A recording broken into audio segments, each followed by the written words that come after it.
Buenas tardes, les damos la bienvenida a la Academia Argentina de Letras. Hoy van a participar de la presentación de la obra de Wasteland de Eliot, con traducción y estudio del académico Rolando Costa Picasso. A continuación, el presidente de la Academia, José Luis Moure, pronunciará las palabras de apertura del acto.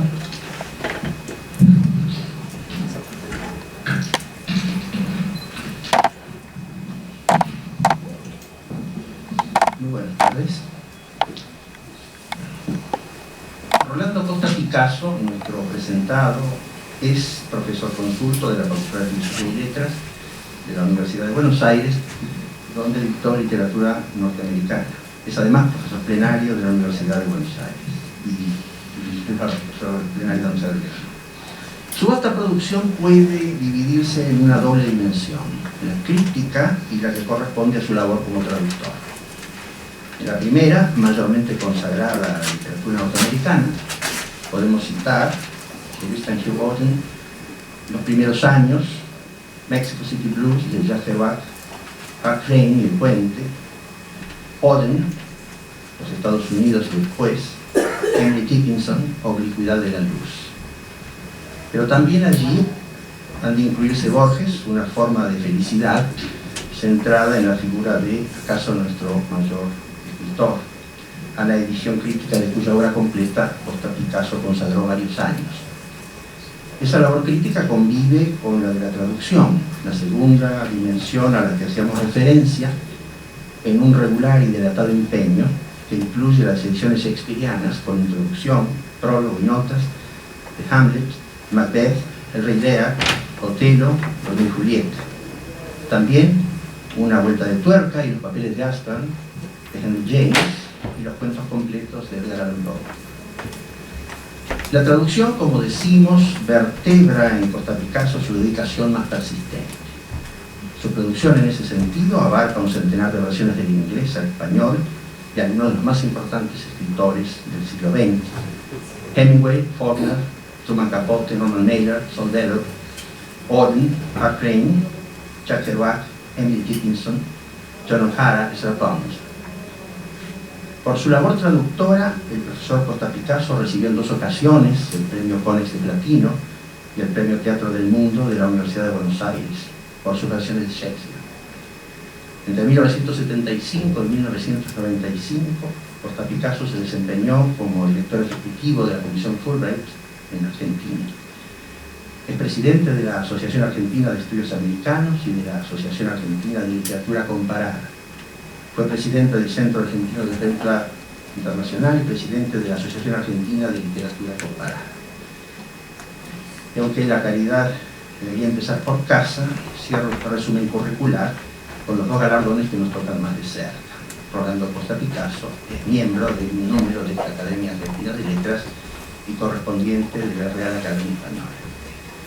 Nuestra casa se honra hoy al presentar la traducción y edición crítica de The Wasteland de Thomas Stearns Eliot, volumen 47 de la serie de estudios académicos. Es sabido que la obra de Eliot, en su praxis poética y en su fundamentación teórica, se constituyó como una bisagra en el desarrollo literario de la literatura del siglo XX, temprano, en violento contraste con las marcas características de la poesía anterior y decimonónica. Pero para referirse a The Wasteland, tenemos hoy la presencia de Dr. Pedro Luis Barcia y posteriormente oiremos al autor. Muchas gracias.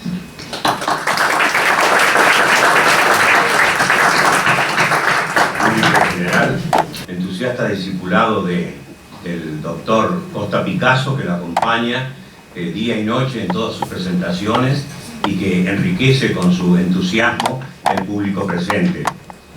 La palabra bate era aplicada por los latinos a los poetas y la expresión aludía a la capacidad que tenía el creador para anticipar o vaticinar precisamente lo adveniente. El poeta valioso tiene una previsión, anticipa lo que puede ocurrir, una suerte de acucia visual e interpretativa del porvenir. Eliot gozó de esta excelencia. Daré solo 2 muestras suyas, una en prosa y otra en verso. La primera, una frase contenida en su libro Notas para la definición de la cultura. Dice: los organizadores del mundo, serios, humanos, podrían ser, sin embargo, una amenaza tan grave para la cultura como aquellos que emplean métodos más violentos. Una cultura mundial que fuera simplemente una cultura uniforme no sería cultura. Tendríamos una humanidad deshumanizada. Sería una pesadilla. En 1943 lo escribió. De esta manera se anticipa medio siglo a lo que va a ser el intento de cultura global. No existe ninguna cultura global porque esta podría definirse si articulara los mejores logros de todas las culturas actuales y de todos los tiempos en un producto cultural, en un superproducto cultural. Esto no existe. Lo que se está ofreciendo como cultura global en el mundo actual es la cultura norteamericana globalizada. Y frente a esto es que reacciona un norteamericano de origen, advirtiendo que esta uniformidad puede ser riesgosa. Esta cultura o supercultura que comprende no únicamente la lengua inglesa, sino los intereses económicos que se asocian a la música, al cine, a la ropa deportiva, a la serie televisiva, a los dibujos animados, al fast food, a la tecnología, a la publicidad, a los no lugares, diríamos Roger, y tantas otras cosas más. Esto en cuanto a lo que anticipa del riesgo de la cultura global o globalizante que hoy está avanzando y frente a la cual hay que reaccionar. La segunda visión aguda de Eliot la halla en un pasaje de los coros de La Roca, cuando escribe: el ciclo interminable de idea y acción, invención inacabable, experimento sin fin. Trae conocimiento del movimiento, pero no de la quietud. Conocimiento del lenguaje, pero no del silencio. Conocimiento de las palabras, pero no de la palabra con mayúscula. Fonéticamente no se puede poner mayúscula en la palabra, ¿verdad? Entonces levanto la voz por esto. Todo nuestro conocimiento nos acerca a nuestra ignorancia. Toda nuestra ignorancia nos acerca a la muerte. Y acá viene lo grave de la cercanía a la muerte, no nos acerca a Dios. Y las tres preguntas hilvanadas que cuestionan el mundo contemporáneo. ¿Dónde está la vida que la hemos perdido viviendo? ¿Dónde está la sabiduría que la hemos perdido en conocimiento? ¿Dónde está el conocimiento que le hemos perdido en información? Y hoy día, el drama del hombre contemporáneo es la integración del saber y rescate de la sabiduría. Lo que Eliot previó es lo que estamos viviendo. Cuando dicto seminarios de comunicación para empresas, por lo que gano mucho más que como profesor común, retraigo estas citas que nos plantean frente a un notable diagnóstico del presente. El mayor gurú, más mediólogo, que más ha influido en todas las visiones, hasta posiblemente 50 años más, fue un doctor en letras. Adiós, gracias. El canadiense Marshall McLuhan, que fue opacado intencionalmente por todo un sector de la opinión, pero es el hombre que más vio lo adveniente. ¿En qué se apoya McLuhan para leer el futuro? En Shakespeare, traducido por él, en Arrapin, traducido por él, en Eliot, de modo que está acompañando a McLuhan de la tarea. El manejo en Eliot de la juxtaposición que no se articula en dibujo completo es lo que McLuhan y Abraham Moles desde la teoría de la cultura llaman cultura mosaico. O sea, no hay una articulación en un todo. Y esto es lo que estamos viviendo hoy precisamente por falta en esta era electrónica, por falta de articulación. Un rasgo notable de este visionario de Eliot es la ausencia de exaltación. Todo lo presenta sin vibrato, diríamos, sin ninguna alteración, con una especie de impersonalidad que, como desarrolla muy bien en la fundamentación del prólogo, es una de las bases de la concepción poética o de la poética de Eliot, el mantener la impersonalidad. Darío llamó a los poetas pararrayos celestes, es decir, aquellos que reciben mensajes de arriba y que evitan que el mundo tenga catástrofes. La obra que hoy presentamos nace del ejercicio de esa visión anticipada de la condición del hombre contemporáneo, expósito en una tierra arrasada y de cara a un futuro incierto. Camus coincide con él cuando define el hombre es un ser expósito, es decir, un ser expuesto. Nosotros hemos envilecido esta acepción con con la imprenta de los niños expósitos. Nos olvidamos que es un concepto filosófico del hombre que no tiene techo y que está expuesto a las inclemencias del tiempo. Con la obra de Costa Picasso retomamos en la academia lo que no debió abandonarse después de un libro que inició la serie Estudios Académicos, la versión que Mariano de Bedia y Mitre hizo de Venus y Adonis de Shakespeare, y luego abandonamos. Luego de varias décadas volvemos a desembarcar en aquella playa. Y no digo mal lo de playa porque la traducción no logra límites fronterizos con una línea entre la versión y el original. Por el contrario, avanza sobre un terreno móvil, oscilante, cambiante, que parece cierto flujo y reflujo en el juego de las dos lenguas. Y allí va el odiseico traductor, mira qué calificación, ¿cierto? Alusivo como el mañero, esto sí que es cierto, es mañero, como el mañero Ulises entre Escila y Calígula. Las traducciones son un campo al que deben prestar atención las academias. De igual manera, la relación institucional que hemos establecido con entidades de traductores e intérpretes son un terreno en el que debemos aportar lo nuestro toda vez que podamos. La vicepresidenta insistió mucho en este campo de articularnos con los traductores, aunque son traidores según el proverbio italiano, pero hay que articularse con ellos porque hablan todo un mundo de relaciones que no podemos ignorar. De la obra de Eliot se han hecho versiones parciales de esta obra y solo dos completas, previas a esta. Una es de Lima, del 2010, La Tierra Agostada, de Ricardo Silva Santisteban, que no tuvo difusión.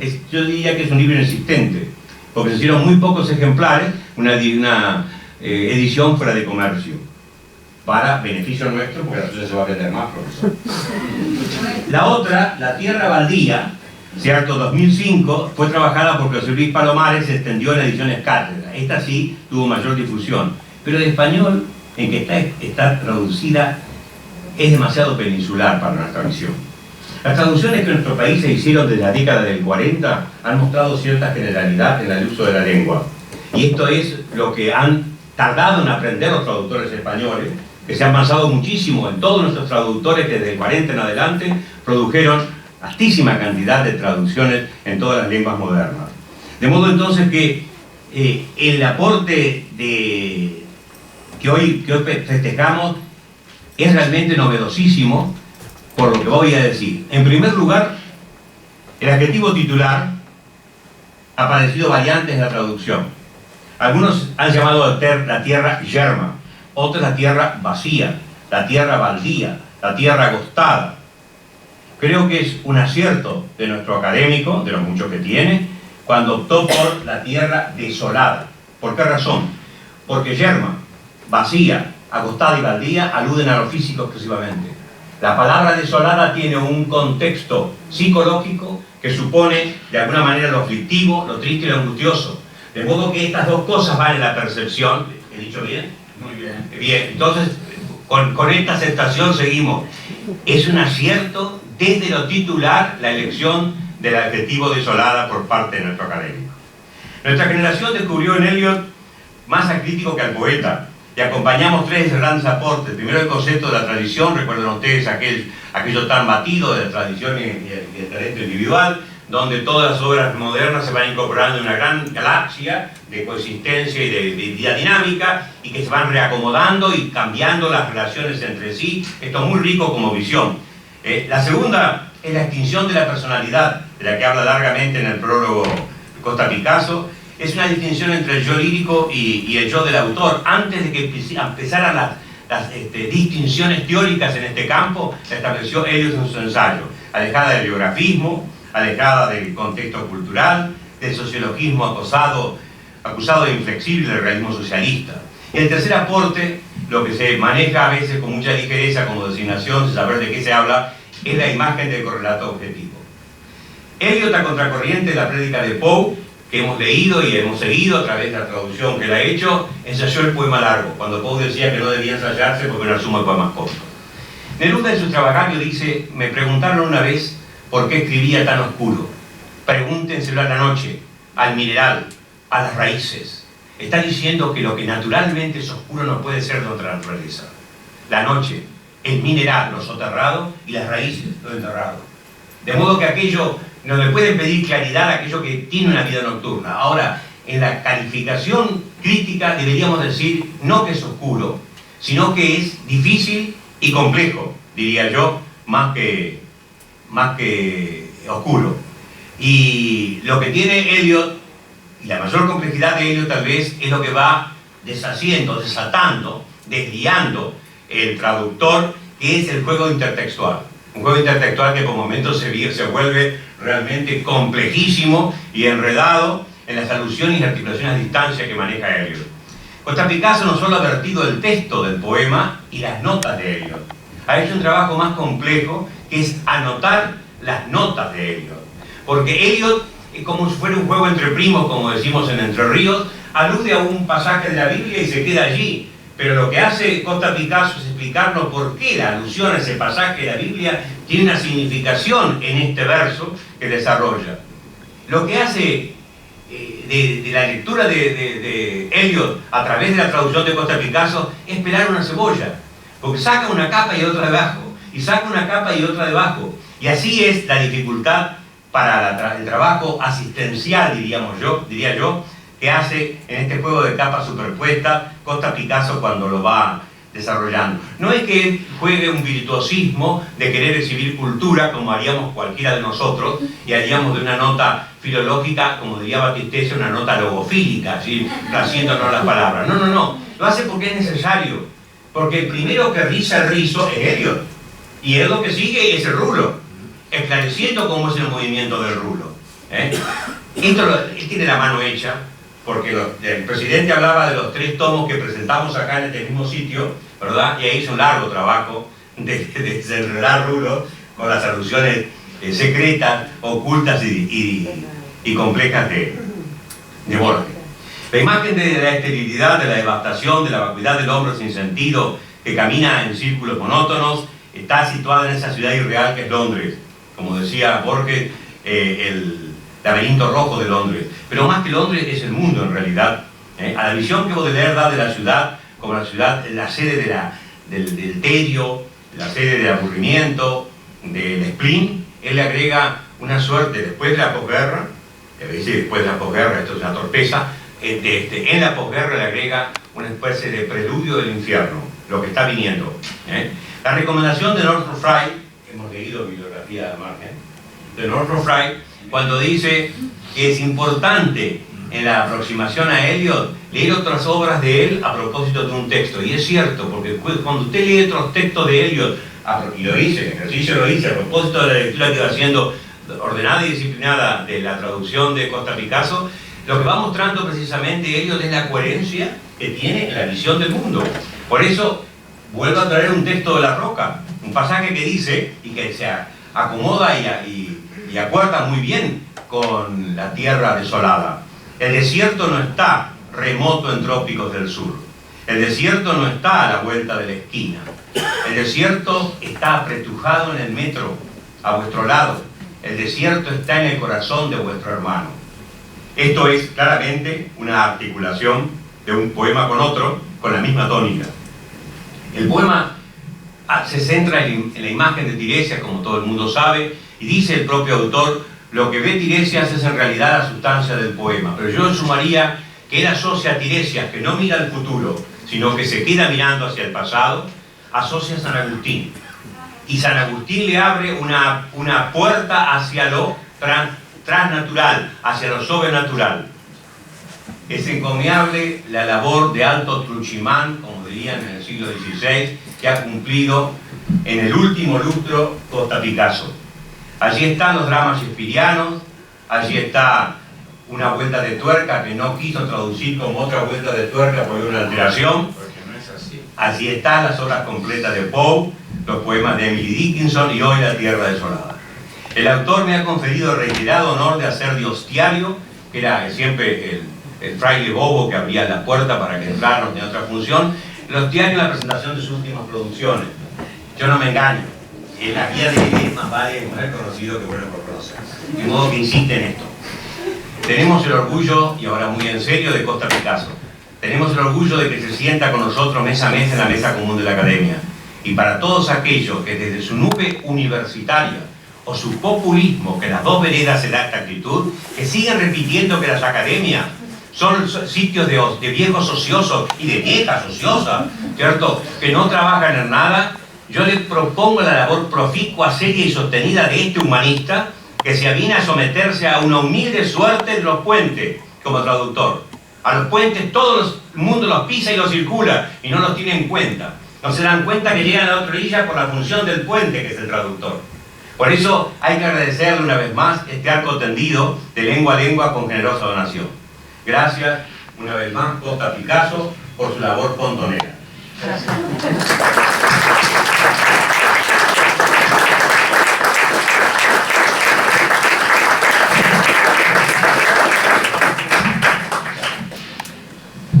Bueno, los elogios enmudecen y hacen que uno se ruborice. Pero en fin, yo quiero empezar con agradecimientos. Agradecimiento a nuestro nuevo presidente, José Luis Moure, que es flamante, lo tenemos hoy. Muchos agradecimientos al expresidente y amigo Pedro Luis. Especial agradecimiento porque de él fue la idea de publicar The West. Yo simplemente le mencioné un día que tengo y se abalanzó sobre eso y ya yo no hice nada más. Ahí estuvo. Él me dio entusiasmo. A una señora que no está acá, Graciela Barbey, que luchó con el texto para la edición, ella estuvo a cargo de ella y alinear el inglés con el español, que es bastante complejo, y ella lo hizo de una manera maravillosa, además también con todo el idioma, los idiomas extranjeros que hay así. Además le agradezco también a la licenciada Dibuquiánico, que hoy no está aquí, pero que tuvo a su cargo todo el material gráfico, las ilustraciones, dibujos, etcétera, que hemos incluido. A la señora Estela Adamo, que me ha ayudado mucho para organizar también unas bebiditas que tomaremos a la finalización, y también a todos los empleados de la academia, que siempre están tan dispuestos y son serviciales, y a mi hija Mariana, que luchó con los bocaditos, con las cositas que van a comer, y en fin, y a todo el mundo, a todos los que están aquí hoy, algunos exalumnos, exayudantes, todo es ex, y a todos los amigos que están aquí. Quiero empezar con una breve, esto mío va a ser bastante breve porque soy en general así. Un pequeño, una introducción que he hecho sobre Eliot y Pound. Pound me ronda porque hace muchos años que lo estudio, varias décadas, y ahora por fin estoy trabajando en un libro, así que me lo voy a sacar de encima, porque de alguna manera. Pero Eliot no existiría sin Pound, y Pound tal vez sin Eliot. En su introducción al volumen primero de The Letters of T.S. Eliot, que fue editado por su segunda esposa, Valerie Eliot, ella escribe sobre el matrimonio de Eliot con su primera esposa, Vivian Heywood, que fue un matrimonio no feliz, un matrimonio difícil, porque ella estaba muy enferma, y Eliot tuvo en realidad que ser paciente con su mujer hasta que se desmoronó. Allí en esa primera, en esa carta que introduce el volumen de las Letters of Eliot, dice, es una segunda mujer. Luego, en 1914, mi encuentro con él, es decir, es Eliot el que habla y ella cita, ¿no? Luego, en 1914, mi encuentro con Ezra Pound cambió mi vida. Él estaba entusiasmado con mis poemas y me brindó tanto aliento y elogios como hacía mucho que había dejado de esperar. Yo me sentía más feliz en Inglaterra, incluso en tiempos de guerra. Pound me instó a que me quedara y me estimuló para que volviera a escribir poemas. Yo creo que todo lo que yo buscaba con Vivian era un flirteo y una breve aventura. Yo era demasiado tímido y poco experimentado para lograr una cosa o la otra con nadie. Creo que terminé convenciéndome de que estaba enamorado de ella, solo porque quería quemar mis naves y obligarme a permanecer en Inglaterra. Y ella me convenció, y también la influencia de Pound, de que el poeta se salvaría si se quedaba en Inglaterra. A ella el matrimonio no le trajo felicidad. A mí el estado de ánimo del cual provino de Western. Fue el 22 de septiembre de 1914 cuando Eliot se hizo presente en el apartamento de Pound, en el número 5 de Holland Place, y los dos poetas se conocieron. Otro poeta, Conrad Aiken, había sugerido el encuentro. Pound estaba embarcado en la empresa de originar un resurgimiento poético en su país, que consideraba atrasado literariamente. Después de la visita, Pound, que se había nombrado corresponsal extranjero de la revista estadounidense Poetry, que editaba Harriet Monroe, entonces en Chicago, le escribió a la editora. Era una escritora muy difícil y Pound quería publicar cosas demasiado modernas para su gusto. Y así le dice en esta carta: Eliot es el único estadounidense que conozco que ha hecho lo que llamo una preparación adecuada para escribir. De hecho, se ha capacitado y modernizado solo. El relato de los jóvenes prometedores han hecho una u otra cosa, pero nunca las dos. Perdón, dice, el resto de los jóvenes prometedores han hecho una u otra cosa. Es decir, o se han modernizado o se han capacitado, pero nunca las dos cosas.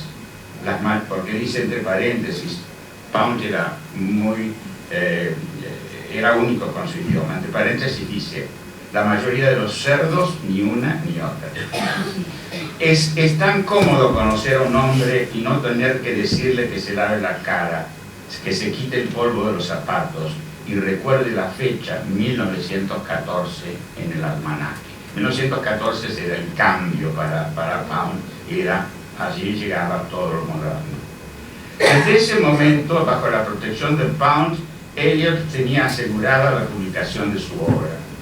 Lo reconoce en un sinfín de oportunidades, entre ellas con respecto a la publicación de Prufrock, un poema considerado en su momento tan moderno que tuvo que esperar un año, hasta junio de 1915, para ser aceptado por Harriet Monroe en Poetry. Luego, el volumen Prufrock and Other Observations debió esperar hasta 1917. El rechazo de los editores era la lógica reacción al amanecer del modernismo, que Pound había inaugurado con el imaginismo, que entre otras técnicas innovadoras utilizaba un método de superposición de imágenes e ideas una encima de otra, sin transición, con apenas un vínculo metafórico, lo que obligaba al lector a releer e interpretar. Se trata de un procedimiento de superposición que trae a la mente el montaje cinematográfico. Pound había importado este método del haiku y del ideograma chino. Una de sus innovaciones es abrir la puerta, una de las innovaciones de Pound es abrir la puerta a la poesía oriental, al punto de que Eliot lo llama el inventor de la China. Un ejemplo de esta superposición es un poema, no un haiku, pero es un brevísimo poema que dice: el pimpollo caído vuela de vuelta a su rama, una mariposa. En inglés, the fallen blossom lies back to its branch, a butterfly. Al insistir sobre la claridad y el carácter concreto del lenguaje, Pound usa el método ideográmico, que es la juxtaposición de material significativo sin la mediación de la conexión gramatical. Sus cantares utilizan todo el tiempo el ideograma.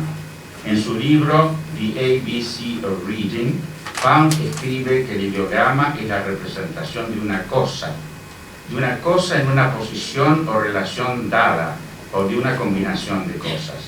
Para definir el color rojo, el ideograma coloca dibujos de una rosa, herrumbre de hierro, una cereza y un flamenco. Pound insistirá en que el poeta no debe decirnos cómo se siente, sino mostrarlo. Debe encontrar ecuaciones para las emociones humanas. Esta idea es muy similar al Objective Correlative de Eliot ya mencionado por el Dr. Bass. En ambos casos, el énfasis está en el objeto percibido y en la impersonalidad de la voz poética. Pound y Eliot y los New Critics usaron la idea de la impersonalidad para destacar la diferencia entre la poesía modernista y la romántico-victoriana.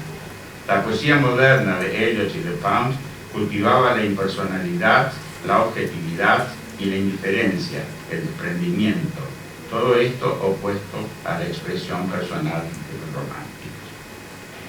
Los principios generales del imaginismo eran usar el lenguaje de la conversación común, pero emplear siempre la palabra exacta, no la aproximada. Luego, evitar todos los clichés. Después, crear nuevos ritmos. Otro, componer según la secuencia de la frase musical, no del metrónomo. Y finalmente, presentar una imagen concreta, firme, definida, dura. Ezra empezó a presentar a Eliot a los círculos literarios y artísticos de Londres. Iris Barry, una joven con que frecuentaba un grupo de escritores que solían reunirse en un restaurante chino de Regent Street, describe una noche. Dice Barry: Pound entró en el restaurante con la ropa que siempre parecía revolotear sobre él, dejando que su bastón de ébano sonara sobre el piso, con su exuberante pelo rojizo, su pálido rostro de gato con los ojos verdes de un gato, aclarándose la garganta, haciendo sonidos y gritos extraños al hablar. También estaba allí T.S. Eliot, alto, delgado, de mejillas hundidas, por lo general callado, pero con una sonrisa que era tanto tímida como amistosa, rodeado silenciosa pero adorablemente por 3 o 4 mujeres jóvenes a las que se les había permitido unirse por una promesa, como migaja, de que se les peluquería un verso o un cuadro. De vez en cuando iba y sigue la descripción de la velada. Camino a una cura de reposo en Lausanne, Eliot hizo una breve parada en París a mediados de noviembre de 1921 y le mostró a Ezra un poema largo en que había trabajado el año entero. El título original era He Drew the Police in Different Voices, es el título de una novela de Dickens, Our Mutual Friend. Pero Pound no lo aprobó, de manera que la obra iba a terminar llamándose The Westland. Eliot consideraba que el poema estaba terminado cuando inició su viaje a Suiza, pero Ezra no. Hizo comentarios muy severos. Cuando Eliot llegó a Lausanne, lo cambió sustancialmente y le agregó la sección What the Thunder Said. Después le dijo a John Quinn, el comprador del manuscrito, que prácticamente escribió el poema entero en Lausanne, es decir, una nueva versión. Le dio una copia a Ezra, que empezó a leer la nueva versión con mucha atención. Otra vez sugirió cambios, corrigió con rojo todo el manuscrito y garrapateó comentarios. Suprimió secciones enteras, alteró el orden, añadió versos, corrigió, podó y le dio la forma final al poema antes de vendérselo a The Dial, una revista, por $2.000, una muy buena suma entonces. Eliot obedeció el consejo de Pound de usar un discurso coloquial y también de incluir citas en otros idiomas, como él mismo había usado en Hugh Selwyn Moberly, donde hay intertextos en griego y provenzal, además de en otros idiomas europeos más conocidos. Escribe Eliot en un ensayo de 1946. Creo que Pound fue original al insistir en que la poesía es un arte que exige una dedicación muy ardua y mucho estudio, y al ver que nuestra época debe ser un arte en extremo consciente. Da sugerencias invalorables con respecto al tipo de entrenamiento que debe tener el poeta. Estudio de la forma, métrica y vocabulario en la poesía de literaturas diversas y estudio de la buena prosa. El 2 de enero de 1922, Pound le escribió a John Quinn, el que había comprado el manuscrito. Eliot volvió de su médico especialista en Lausanne de muy buen aspecto y con un muy buen poema de 19 páginas, y en su valija lo terminamos aquí y lo enviaremos pronto a The Dial. El problema de Eliot es para hacer que el resto de nosotros bajemos la cortina. Quinn recibió de Eliot como obsequio el manuscrito de The Wasteland con las correcciones de Pound. Eliot se lo envió por correo certificado el 23 de octubre de 1922, que llegó a sus manos el 13 de enero de 1923, como el correo argentino. Cuando Quinn murió, todas sus pertenencias pasaron a su hermana. Después de la muerte de ella, los papeles de Quinn fueron a un depósito. El manuscrito se halló a principios de la década de 1950. Fue vendido a la colección Berg de la New York Public Library por $18,000 y finalmente se lo publicó en 1971. Las correcciones de The Wasteland de Pound son el ejemplo más famoso, porque concreto, de la influencia del medio orfabro sobre la poesía del siglo XX. Pero en general su importancia radica en los principios que sostenía para tratar de convencer que la poesía no es una improvisación sobre estados de ánimos, flores y el amor. Debe ser precisa, no difusa. Se debe usar la palabra exacta, debe estar tan bien escrita como la prosa. Acá el ejemplo es de Henry James y Flaubert. También su influencia es importante por su campaña en los albores del siglo XX de romper con el pentámetro iámbico, que era la métrica tradicional en la poesía inglesa, por su práctica de la traducción, por el empleo de la intertextualidad, el uso de la máscara o persona, su combinación de la lírica, la narrativa y el drama en la poesía, la incorporación de varios idiomas, la combinación de lo contemporáneo con lo antiguo, la historia con el mito, lo cotidiano con lo sublime, principios todos compartidos por Pound y Eliot. Los dos poetas siguieron amigos. Cuando murió Eliot el 4 de enero de 1965, Pound, viejo, enfermo y pobre, viajó desde Italia para asistir al servicio fúnebre en Westminster Abbey. Su voz era verdaderamente dantesca, escribió en el número del tributo a Eliot en la Swan Review. No fue homenajeado lo suficiente y merecía mucho más de lo que yo le di. Sin embargo, Eliot había recibido todos los honores literarios del mundo, incluyendo el premio Nobel. Pound seguía siendo pobre, un paria, considerado demente y traidor por su oposición a la guerra y a Roosevelt y su insistencia de que los Estados Unidos no debían entrar en la guerra. Muy bien.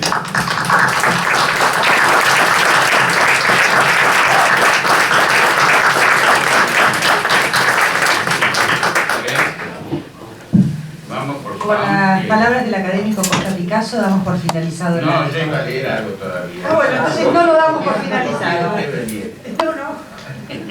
Es cortito. Primero la dedicatoria, porque es muy difícil además de este libro. Primero la dedicatoria, que ya se las adelanté. El poema está dirigido for Ezra Pound, il miglior fabbro, es decir, para Ezra Pound, el mejor artífice o el mejor artesano. Que este es un justo agradecimiento de amistad. El modelo es el tributo de Dante al poeta provenzal Arnaud Daniel, que floreció entre 1180 y 1200, y a quien Dante consideraba el mejor de todos los poetas provenzales. Por eso no lo puso en el infierno, lo puso en el purgatorio. Y ahí en el purgatorio, en el canto 26, línea 117, leemos la oración: Il miglior fabbro del parlar materno. Y acudía a la traducción de Dante de Ángel Battistessa, que fue presidente de la Academia y gran traductor del italiano. Y el profesor Battistessa usa la palabra fabbro, que el diccionario de la Real Academia, de edición número 22, consideraba desusado.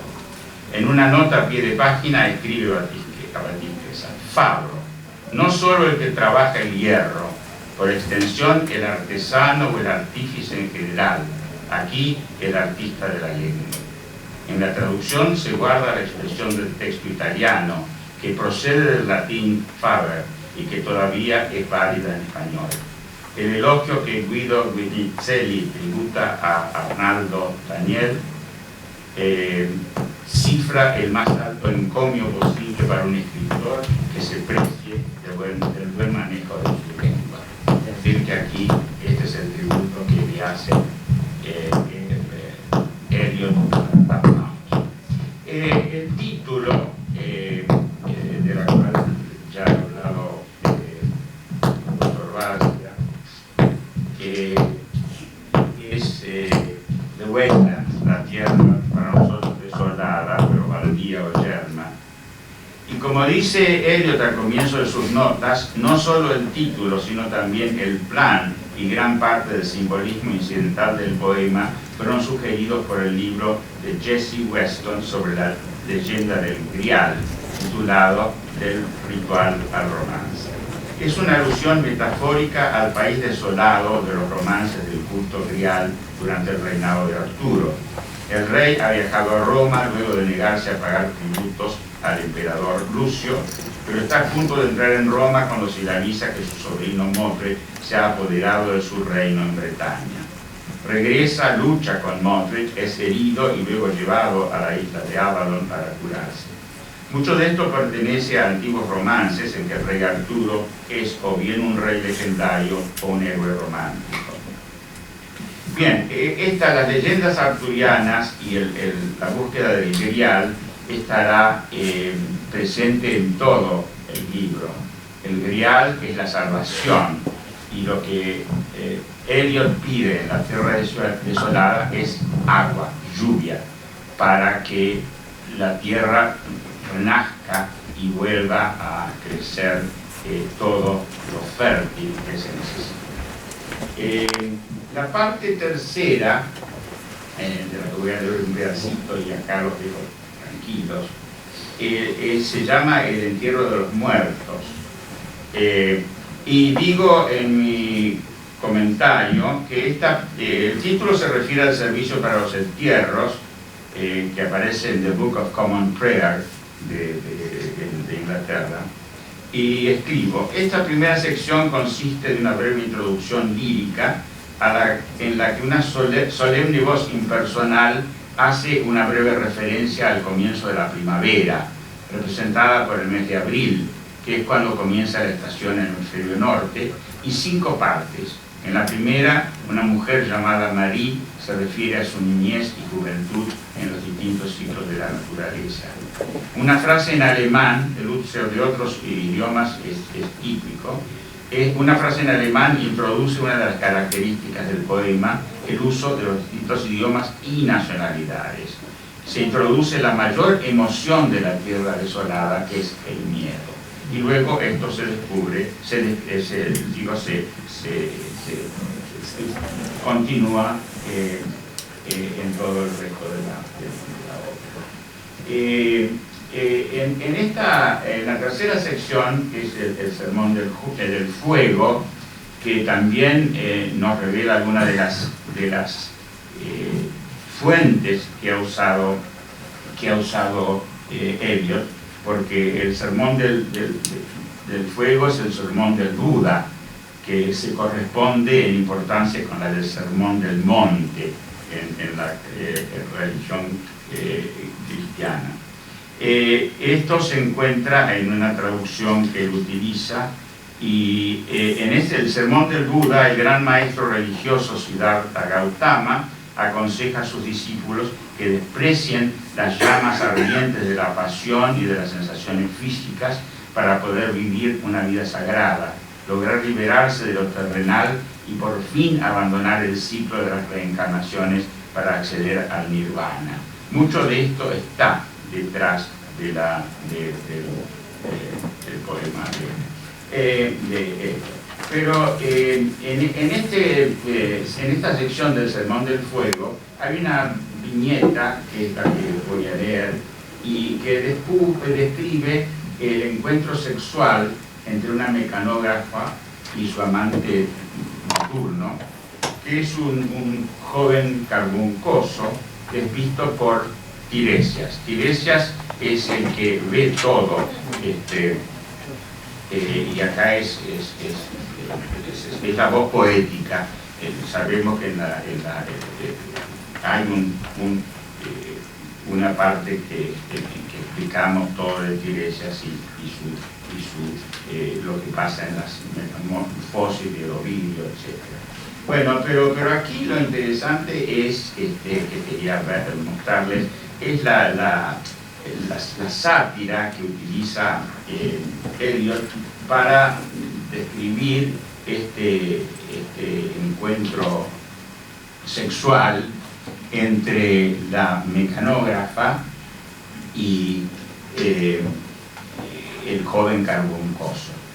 Y dice: a la hora violeta, cuando ojos y espalda se levantan del escritorio, cuando la máquina humana espera como espera un taxi con el motor palpitante, yo, Tiresias, aunque ciego, palpitando entre dos vidas, hombre viejo con arrugados pechos de mujer, puedo ver en la hora violeta, la hora crepuscular que se esfuerza por llegar a casa y trae al marinero a casa desde el mar. En todo esto hay ecos y alusiones a otros textos que yo explico en las notas. La hora crepuscular que se esfuerza por llegar a casa y trae al marinero a casa desde el mar. Puedo ver a la mecanógrafa a la hora del té, limpia los restos del desayuno, enciende el hornillo y sirve su comida de latas. Afuera en la ventana, peligrosamente tendidas, sus combinaciones se secan, tocadas por los últimos rayos del sol. En el diván, de noche su cama, están apiladas medias pantuflas, enaguas y corpiños. Yo, Tiresias, hombre viejo de arrugadas ubres, presencié la escena y predije el resto. Yo también esperaba al aguardado huésped. Él, un joven carbuncoso, llega. De mirada altiva, es empleado de un pequeño agente de terrenos, uno de esos sobre quienes el descaro se asienta como un sombrero de copa en un millonario de Bradford. Los millonarios de Bradford habían hecho el dinero mal habido por corrupción y estaban llenos de dinero, por eso eran nouveaux riches, les llamaban millonarios de Bradford. Aquí tenemos varios. La hora es propicia, como él imagina. Ha terminado la comida, ella está cansada y aburrida, y él trata de excitarla con caricias que, aunque ella no desea, no rechaza. Acalorado y decidido, él asalta al punto. Manos exploradoras no encuentran resistencia. Su vanidad no requiere respuesta, y a la indiferencia da la bienvenida. Y yo, Tiresias, lo he soportado todo por anticipado. Todo lo sucedido en este mismo diván o lecho. Yo, que me he sentado junto a Tebas bajo la muralla y he caminado entre lo más bajo de los muertos. Él otorga un beso condescendiente y final y baja a tientas por la escalera sin curso. Ella se vuelve y contempla en el espejo, se contempla en el espejo. Apenas se da cuenta de que su amante ha partido. Su cerebro le permite un pensamiento a medias. Bien, ya está hecho. Y me alegra que haya terminado. Esto, lo último, es un eco de un poeta, Goldsmith.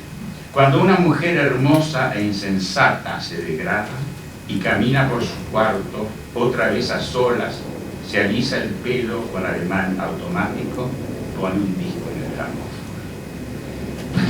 Nada más, porque no podemos seguir.